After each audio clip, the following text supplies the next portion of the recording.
sakto yung damit mo. Talagang tumugma dahil makulay ang araw na ito para sa LGBTQIA+ community. One of the most special days in our lives. Welcome to the LGBTQIA+ community commitment ceremony handog ni Mayor Joy Belmonte. Sana yung interview yung mga nahuli kanina yan. Nakita ko yan eh.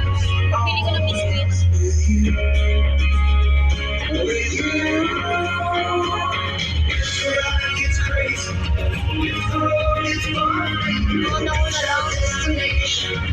ko na lang.